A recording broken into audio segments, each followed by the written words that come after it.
Okay, this is just a quick introduction to data journalism. Okay, data journalism is basically using official statistics and numbers to form the basis of a story.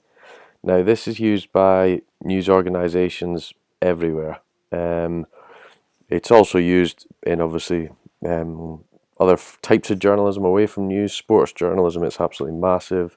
But we're going to look at news journalism here. Um, there is a very useful government website called the Office for National Statistics, which I'm going to ask you to have a look at today to see if you can find any story ideas.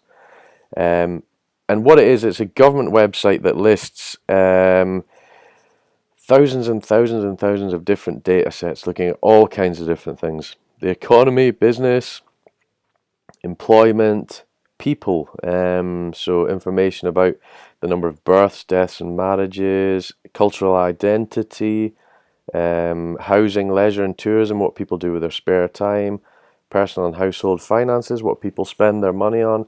There are stats for literally anything you can imagine. Now, these are published regularly, and every news organization follows them up. So this is the Office for National Statistics page on the BBC, and every day there's something. Migration is a big one. Economic growth. So looking through this, you can see unemployment, retail sales. So if shopping is your thing, fashion is your thing, there are stats on that. Crime, of course, loads of things.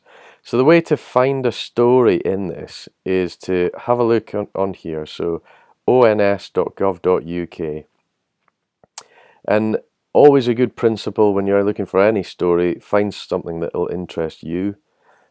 So you can do something on a sort of hard, straight news story on business or the economy or employment, if you like. You can dig into each of these and there will be data sets that give you up-to-date stats on what that thing is like at the moment. So I'm just going to show you an example of how this works. This is a nice selection: people, population, and community, because some slightly different different topic areas in here. So just to give you a rough idea of the kind of thing that works, I'm going to pick well-being, and I'm going to click data sets here, so that you can find stuff that has data. Actually, wait a minute, all data. Yeah, you pick all data. That's usually the easier way to find these things. And what we have here is the latest report on personal well-being. So they've surveyed thousands of people across the country to ask if they feel happy, if they feel anxious, if they feel satisfied with their life, and things like that. And what you get is, you click on that, and what you'll download is a spreadsheet. Let me see, personal well-being. Okay. So you'll get something that looks like this. It looks a bit scary, but it's actually quite straightforward once you're into it. And in this, you have statistics on the rate at which people say they feel satisfied with their life. People say their life is worthwhile. People say they're happy, or people say they're anxious. And the tabs at the bottom here show you the different categories with in-depth stats for each. So we're going to look at UK-wide stats for life satisfaction. And here we are, numbers. So what I'm looking at here is the average. So when people are asked, here we are, how satisfied are you with your life nowadays? 0 is not at all satisfied, 10 is completely satisfied.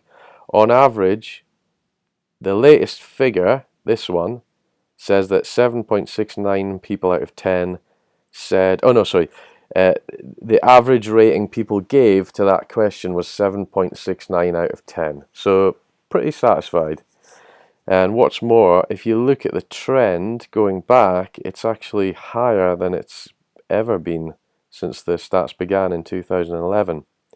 So straight away your story is, people say they are more satisfied with their lives than any point since official statistics began. Now, what you would want to do is make that local to our patch. So get in touch with mental health charities, the universities' support systems that they have for people counselling, etc. Health professionals, whatever you can think of, even Vox Pop people to ask for their answer to the question. And you can dig down into more stats. Is your life worthwhile? Are you happy? Or how happy did you feel yesterday? And again, pretty good looking stats, higher than they have been previously, etc., etc. So that's a story idea for you straight away. So the best thing to do today is have a look through the Office for National Statistics. Let me go. So on this website here, and have a rake through, pick any of the topic areas that interest you, and make sure you try and find those data sets I was talking about before by clicking all data, and then you'll get one of those spreadsheets. And then have a look through and see. Some of the data sets actually break it down by city or by region, so you can pull out Northeast stats or Sunderland specific stats to make it even more useful for you. If they don't, you just localize the national story as you would with any other story. Okay,